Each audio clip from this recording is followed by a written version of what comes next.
सो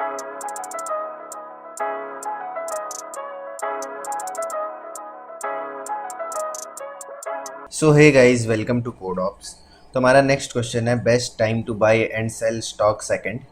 तो best time to buy and sell stock first एक question था जो हम लोगों ने करा था गाइस। उसमें क्या था, उसमें हमारे पास एक ट्रांजैक्शन अलाउड थी। ये हमारे पास डिफरेंट डिफरेंट डेज के प्राइसेस गिवन थे, जैसे यहाँ पे गिवन है। एंड उसमें सिर्फ हम लोगों को ये गिवन था कि हम लोग एक ट्रांजैक्शन कर सकते हैं, एंड हम लोगों को फाइंड करना था कि मैक्सिमम हम लोग कितना प्रॉफिट बना सकते हैं एक ट्रांजैक्शन करके। इस क्वेश्चन में क्या है गाइस, इस क्वेश्चन में आप लोगों को समझाता हूँ। इस क्वेश्चन में भी हमारे पास प्राइसेस एरे गिवन है, बट इस क्वेश्चन में हम लोग को क्या गिवन है कि हम लोग इनफाइनाइट ट्रांजैक्शन कर सकते हैं। हम लोग क्या कर सकते हैं, हम लोग इनफाइनाइट ट्रांजैक्शन कर सकते हैं। मींस जितनी मर्जी उतनी ट्रांजैक्शन करो, बस हमारा जो प्रॉफिट है वो मैक्सिमाइज होना चाहिए, एंड हम लोग को रिटर्न करना है कि हम लोग कितना मैक्सिमम प्रॉफिट बना सकते हैं। तो ये क्वेश्चन है गाइस। तो आई थिंक कि क्वेश्चन आप लोगों को क्लियर हो गया होगा।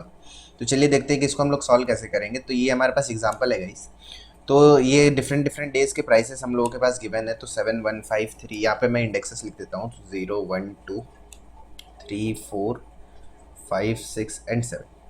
तो डे 0 में प्राइस जो थी वो 7 थी, इसी तरह डे 1 में 1 थी, एंड सो ऑन। ऐसे करके हम लोगों के पास प्राइसेस गिवन है। तो अगर इस क्वेश्चन में देखें गाइस, तो इस क्वेश्चन में हम लोग बाई कहाँ पे करेंगे एंड सेल कहाँ पे करेंगे। अच्छा, एक और चीज़ गाइस, इस क्वेश्चन में हम लोग को एक बात का और ध्यान रखने के लिए कहा गया है कि हम लोग buy buy and sell sell नहीं कर सकते हैं। मीन्स हम लोग 2 बार पहले बाई करके फिर हम लोग सेल नहीं कर सकते, ऐसा काम हम लोग नहीं कर सकते। हम लोग अगर एक सेल को बाई कर रहे हैं, एक स्टॉक को अगर बाई कर रहे हैं, तो उसको हम लोगों को पहले सेल करना होगा, देन फिर हम लोग बाई कर सकते हैं। तो ये एजम्पशन है गाइस। मीन्स हम लोग 2 बाई या 3 बाई एक समय पे नहीं कर सकते हैं। हम लोग अगर एक बाई कर रहे हैं तो पहले उसको सेल करना होगा, देन फिर हम लोग नेक्स्ट बाई करके फिर उसको बेच सकते हैं। तो ये एजम्पशन है। तो आई थिंक कि क्वेश्चन तो अब क्लियर हो गया होगा गाइस। तो देखो, अगर इसकी मैं आउटपुट की बात करूँ तो 11 कैसे आ रहा है। तो देखो, हम लोगों ने क्या किया, 1 में खरीदा एंड 5 में सेल कर दिया। तो ये पहला ट्रांजैक्शन हो जाएगा हम लोगों का। तो यहाँ पे प्रॉफिट कितने का बना, 4 का। दूसरा ट्रांजैक्शन क्या हो सकता है कि 3 पे हम लोग खरीद लें एंड 6 में सेल कर दे। तो यहाँ से यहाँ तक का ट्रांजैक्शन क्या हो जाएगा, 3 हो जाएगा। इसी तरह तीसरा ट्रांजैक्शन अगर हम लोग देखें तो हम लोग यहाँ पे कर सकते हैं कि 4 को खरीदें एंड 4 के बाद सीधा 8 को बेच दें। तो ये हमारा तीसरा ट्रांजैक्शन होगा, एंड यहाँ पे प्रॉफिट जो है वो 4 होगा। हम लोग ऐसे भी कर सकते थे कि 4 को खरीदे, 6 को बेच दे, फिर हम लोग 6 को खरीदे, 8 को बेच दे। तो यहाँ पे हम लोग को प्रॉफिट क्या होता है, 2 का। एंड इन दोनों को अगर प्लस करें तो वो भी 4 आता। तो ये दोनों ही सेम है, हम लोग कुछ भी कर सकते हैं। तो इससे हम लोग का प्रॉफिट क्या आ जाएगा, इस 4 + 3 7 एंड 7 + 4 इज 11। तो प्रॉफिट हमारा 11 आ रहा है, तो हम लोग क्या करेंगे, 11 को रिटर्न कर देंगे। तो ये हमारा आउटपुट था गाइस। तो देखते हैं कि इसको हम लोग सॉल्व कैसे करेंगे। तो काफ़ी सिंपल सा सोल्यूशन है गाइस इसमें। मैं आप लोगों को बताता हूँ गाइस कि हम लोग क्या करेंगे। यहाँ पे मैंने ग्राफ बना रखा है, तो वो सेम ही यहाँ पे लिखा हुआ है, वही सेम एग्जांपल यहाँ पे भी लिखा हुआ है। इसको यहाँ से इरेज कर देते हैं एंड यहाँ पे समझते हैं। तो हम लोग क्या करेंगे गाइस, ये हमारे पास ग्राफ है कि पहले दिन जो प्राइस थी वो 7 रुपये की थी, देन दूसरे दिन 1 रुपये की, देन 5 रुपये की, देन 3 रुपये। तो ये सारे प्राइसेस लिखे हुए हैं एंड इसका मैंने क्या किया है, ग्राफ बना लिया है। अब देखो हम लोग क्या करेंगे, इस एल्गोरिथम में हम लोग क्या करेंगे गाइस, हम लोग क्या करेंगे, हम लोग लेट्स सपोज यहाँ पे हम लोगों ने बाई कर लिया, क्योंकि यहाँ पे जो प्राइस था वो सबसे मिनिमम था। स्टॉक में हमारे पास, स्टॉक मार्केट में अगर कभी भी हम लोग स्टॉक खरीदते हैं तो हम लोगों को प्रॉफिट कब होता है गाइस, कि किसी ऐसे दिन हम लोगों ने अपने स्टॉक को खरीदा है जिस दिन जो प्राइस है वो कम है, एंड ऐसे दिन बेचा है जिस दिन जो प्राइस है वो ज़्यादा है, तब हमारा जो प्रॉफिट होता है वो मैक्सिमम होता है। ये सिंपल सी बात है, ये आप लोगों को ही पता है। तो यहाँ पे भी हम लोग क्या करेंगे, यहाँ पे हम लोग जब हमारा जो सबसे मिनिमम प्राइस होगा, जब हमारा मिनिमम प्राइस होगा तब हम लोग अपने स्टॉक को खरीद लेंगे, एंड हम लोग क्या करेंगे, हम लोग आगे बढ़ते रहेंगे। एंड जब जो प्राइस है, जब प्राइस जो है स्टॉक की वो मैक्सिमम हो जाएगी, मीन्स वो अपने पीक पे आ जाएगा, तब हम लोग क्या करेंगे, तब हम लोग उसको बेच देंगे। तो हम लोग क्या कर रहे हैं गाइस, यहाँ पे मैं ग्रीन कलर से आप लोगों को दिखाता हूँ कि हम लोग ये वाला जो प्रॉफिट है इसको कलेक्ट कर लिए। ये वाला जो प्रॉफिट था इसको कलेक्ट कर लिए, एंड यहाँ पे प्रॉफिट कितना का हो गया, प्रॉफिट हो गया 4 का। ठीक है। नेक्स्ट फिर हम लोग कहाँ पे आ गए गाइस, नेक्स्ट फिर हम लोग आ गए 3 पे, क्योंकि यहाँ पे हम लोगों ने क्या किया, अभी तक हम लोगों ने अपना जो स्टॉक था उसको बेच दिया है। अब फिर हम लोग क्या करेंगे, 3 पे खरीदेंगे। 3 पे खरीदेंगे, फिर हम लोग क्या करेंगे, आगे बढ़ेंगे गाइस। 3 पे हम लोगों ने खरीदा है, अब जो प्राइस है वो ज़्यादा हो गई है स्टॉक की। फिर से अब हम लोग क्या करेंगे, फिर से हम लोग इसको बेच देंगे कि प्रीवियस जो अमाउंट था उससे हमारा जो अभी करंट अमाउंट है वो ज़्यादा है। तो यहाँ से प्रॉफिट क्या आ जाएगी गाइस, यहाँ से भी प्रॉफिट 3 की आ जाएगी। ठीक है। यहाँ पे देखना गाइज, ये सबसे क्रूशियल है, एंड यहाँ पे आप लोग को एकदम अच्छे से क्लियर हो जाएगा कि एल्गोरिथम का फ्लो क्या है। अब हम लोग फिर से 4 पे बाई करेंगे गाइज, जिस दिन रुपए जो है 4 रुपये का स्टॉक है, फिर हम लोग इस दिन बाई करेंगे, क्योंकि यहाँ तक हम लोगों ने स्टॉक को बेच दिया था। तो अभी तक कितने ट्रांजेक्शन हो चुके हैं गाइज, 22 सेल यहाँ पे हो गया 1, एंड यहाँ पे भी हो गया 1। तो अभी तक टोटल 2 ट्रांजेक्शन हम लोगों ने कर रखा है। ठीक है। नेक्स्ट हम लोग क्या करेंगे, हम लोग 4 पे खरीदेंगे, क्योंकि देखो गाइस हमारे पास जहाँ भी डाउन स्ट्रोक आएगा ना, यहाँ पे देखो जहाँ भी हम लोगों के पास डाउन स्ट्रोक आ रहा है वहाँ पे हम लोग स्टॉक को खरीद रहे हैं। तो इस बात को भी आप लोग ध्यान रखना कि जहाँ पे डाउन स्ट्रोक आ रहा है वहाँ पे क्या कर रहे हैं, सबसे पहले प्रॉफिट को कलेक्ट कर रहे हैं, एंड देन हम लोग फिर से स्टॉक खरीद रहे हैं। तो ये बेसिक सा इस एल्गोरिथम का फ्लो है। तो हम लोग क्या करेंगे, हम लोग फिर से 4 में जब प्राइस जो है वो 4 रुपये होगी फिर से हम लोग खरीद लेंगे। नेक्स्ट फिर हम लोग 6 पे आ जाएंगे, 6 पे आ जाएंगे, देखेंगे कि जो प्रीवियस डे था उस दिन 4 रुपये थी प्राइस स्टॉक की, अब 6 रुपये है। ठीक है, तो अब हम लोग बेच सकते हैं गाइज, अभी भी हम लोग बेच सकते हैं एंड फिर हम लोग स्टॉक खरीद सकते हैं।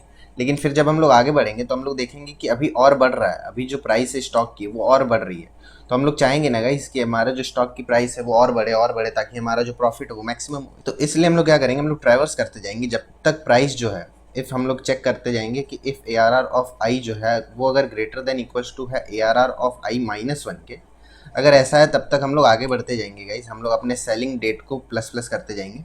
एंड जब हमारे पास ये कंडीशन फॉल्स हो जाएगी, ये कंडीशन जब हमारे पास फॉल्स हो जाएगी मीन्स हमारे पास डाउन स्ट्रोक आ चुका है, ऐसा कुछ केस कि हमारे पास डाउन स्ट्रोक आ चुका है, उस समय हम लोग क्या करेंगे, उस समय हम लोग सबसे पहले प्रॉफिट को कलेक्ट करेंगे एंड प्रॉफिट को कलेक्ट करने के बाद फिर से हम लोग क्या करेंगे, स्टॉक को बाई करेंगे।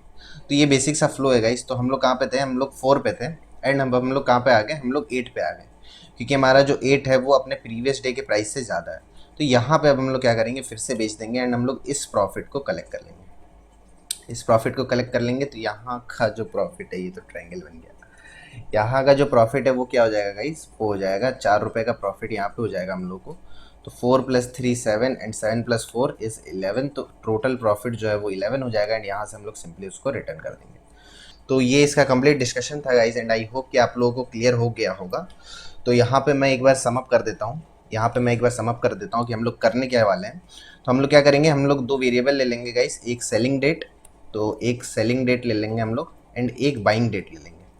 तो बाई डेट हो गया एंड सेल डेट हो गया। तो इसको इनिशियली हम लोग किससे असाइन कर देंगे गाइस, इसको इनिशियली हम लोग 0 से असाइन कर देंगे। ठीक है, हम लोग सिंपली ट्रैवर्स करते जाएंगे लूप में गाइस एंड ये वाला कंडीशन जो मैंने बताया था कि if a are are of i जो है वो ग्रेटर देन इक्वल्स टू है a are are of i minus 1 के, अगर ऐसा हो रहा है मीन्स हमारा जो प्राइस है गाइस वो कंटिन्यूसली बढ़ते जा रहा है। तो जब बढ़ते जाएगा तो गाइस हम लोग क्या करेंगे, हम लोग सेलिंग डेट को अब आगे बढ़ाते जाएंगे, सेलिंग डेट को प्लस प्लस करते जाएंगे, क्योंकि हम लोग तब सेल करेंगे जब जो प्राइस है वो सबसे ज़्यादा है, इसलिए हम लोग क्या करेंगे, यहाँ पे सेलिंग डेट को प्लस करते रहेंगे। नेक्स्ट एल्स में हम लोग क्या करेंगे, जब हमारे पास कोई डाउन स्ट्रोक आता है, तब हम लोग क्या करेंगे, सबसे पहले हम लोग प्रॉफिट को कलेक्ट करेंगे। प्रॉफिट कैसे कलेक्ट होगा guys, profit plus equals to A are are of buying date, A are are of selling date minus A are are of buying date, ये हम लोग कर देंगे and selling date equals to buying date equals to अभी के जो current index है उसको असाइन कर देंगे कि अब यहाँ पे क्या करो, यहाँ पे अब फिर से स्टॉक को बाई कर लो एंड फिर हम लोग इसको फ्यूचर में कभी बेच देंगे। तो ये बेसिक सा फ्लो है। तो चलिए इसको मैं बहुत जल्दी से कोड करके आप लोगों को दिखा देता हूँ। तो ये हमारा कोड एडिटर है गाइस। तो सबसे पहले मैंने क्या बताया था कि सबसे पहले हम लोग 2 वेरिएबल ले लेंगे, एक बाइंग डेट, इसको इनिशियली हम लोग 0 से असाइन कर देंगे एंड एक सेलिंग डेट, तो सेल डेट, इसको भी 0 से असाइन कर देंगे। फिर हम लोग सिंपली इस पे लूप लगाएंगे गाइस। तो for i int i equals to 1 से लूप लगाएंगे हम लोग, i is less than prices dot length, तो prices dot length and i plus plus, ये हो गया। फिर मैंने जो बताया था कि हम लोग चेक करेंगे कि इफ़ अगर जो प्राइसेस ऑफ आई है वो अगर ग्रेटर देन इक्वल्स टू है किसके, प्राइसेस ऑफ आई माइनस 1 के, तो प्राइसेस ऑफ आई माइनस 1 अगर ऐसा है तो क्या करेंगे हम लोग, सेल डेट को हम लोग इंक्रीमेंट कर देंगे एंड अगर ऐसा नहीं है तब हम लोग क्या करेंगे, हम लोग प्रॉफिट निकालेंगे। तो सबसे पहले यहाँ पे हम लोग को क्या करना होगा, एक वेरिएबल ले लेना होगा मैक्सिमम प्रॉफिट एंड इसको भी हम लोग 0 से इनिशियलाइज कर देंगे, या फिर मैक्सिमम प्रॉफिट नहीं सिर्फ प्रॉफिट ले लेते हैं कि हम लोग को तो प्रॉफिट कैलकुलेट करना है ना। तो यहाँ पे फिर हम लोग क्या कर देंगे, profit equals to prices of sell date minus prices of buy date, इससे हमारा प्रॉफिट निकलेगा गाइस। तो बाई डेट से हम लोग माइनस कर देंगे तो ये हमारा प्रॉफिट निकल जाएगा एंड इसको हम लोग प्लस इक्वल्स टू कर लेंगे। देन फिर मैंने क्या बताया था कि हम लोग selling date equals to buying date equals to current जो हमारा आई होगा उस पे असाइन कर देंगे एंड हम लोग क्या करेंगे गाइस, यही सेम काम हम लोगों को लास्ट में भी करना होगा। मैं बताता हूँ आप लोगों को क्यों। इस लूप के बाहर निकलने के बाद भी ये काम हम लोग को करना होगा गाइस, क्योंकि यहाँ देखो, यहाँ पे अगर मैं थोड़ा इसको क्लियर करूँ अपने डायग्राम को, तो यहाँ पे मैं एक बात बताना चाह रहा हूँ आप लोगों को। यहाँ पे देखो ये ऐसा था, यहाँ पे देखो, यहाँ पे जब भी डाउन स्ट्रोक आ रहा है तब हम लोग क्या कर रहे हैं, हम लोग प्रॉफिट को कलेक्ट कर रहे हैं, जब भी डाउन स्ट्रोक आ रहा है तब हम लोग क्या कर रहे हैं, प्रॉफिट को कलेक्ट कर रहे हैं। लेकिन जब हम लोग लास्ट पे पहुंच जाएंगे गाइस तो हमारा जो प्रॉफिट है उसको हम लोग कलेक्ट तो नहीं ना कर पाएंगे, क्योंकि लास्ट के बाद कोई डाउन स्ट्रोक तो आया ही नहीं। तो लास्ट के बाद कोई डाउन स्ट्रोक नहीं आया, इसलिए हम लोग जब पूरा ट्रैवर्स कर चुके हैं एरे को, तो लास्ट में हम लोगों को फिर से प्रॉफिट को कलेक्ट करना होगा। तो यहाँ पे हम लोगों को ये काम फिर से करना होगा कि prices of sell date minus buying date, कि कोई भी डाउन स्ट्रोक नहीं आ रहा है एंड में, आप लोग देख सकते हो कोई भी डाउन स्ट्रोक नहीं है, सिर्फ अप स्ट्रोक्स है। तो इसलिए लास्ट में भी हम लोग को ये काम करना होगा एंड यहाँ से फिर हम लोग क्या कर देंगे, रिटर्न कर देंगे प्रॉफिट को। तो ये सिंपल सा कोड था गाइस। तो चलिए इसको एक बार रन एंड सबमिट करके देख लेते हैं। तो आई होप कि ये कंप्लीट डिस्कशन आप लोगों को क्लियर हो गया होगा गाइस। तो एच डी लिख दिया मैंने यहाँ पे, सॉरी, यहाँ पे सेल डेट होगा तो कंट्रोल वी एंड यहाँ पे बाई डेट होगा। तो इसको चेंज कर लेते हैं, इसको फिर से एक बार रन करके देखते हैं। कोई कंपाइलेशन एरर होगी तो मिल जाएगी, लेकिन कोई कंपाइलेशन एरर नहीं है। इसको एक बार सबमिट करके देख लेते हैं। तो ये जो कोड है गाइस सबमिट भी हो रहा है। तो इसकी टाइम कॉम्प्लेक्सिटी की बात कर लेते हैं गाइस। तो अगर टाइम कॉम्प्लेक्सिटी देखें तो टाइम कॉम्प्लेक्सिटी तो बिग ऑफ एन है गाइस, क्योंकि हम लोग सिंपली एक बार ट्रेवर्स कर रहे हैं। तो linear time complexity, space complexity क्या हो जाएगी, कांस्टेंट हो जाएगी, क्योंकि कोई एक्स्ट्रा ऑक्सिलरी स्पेस हम लोग यूज़ नहीं कर रहे हैं। तो ये था गाइस इस क्वेश्चन का complete explanation and I hope कि ये कंप्लीट एक्सप्लेनेशन आप लोगों को समझ में आ गया होगा। तो अगर वीडियो अच्छी लगी हो तो वीडियो को लाइक कर देना चैनल को सब्सक्राइब, ताकि कोई भी लेटेस्ट नोटिफिकेशन आप लोगों से मिस ना हो। मैं मिलता हूँ आप लोगों को नेक्स्ट वीडियो में गाइस। नेक्स्ट वीडियो में हम लोग एक और क्वेश्चन देख रहे होंगे एरेस के ऊपर। तो मैं मिलता हूँ आप लोगों को नेक्स्ट वीडियो में। Thank you.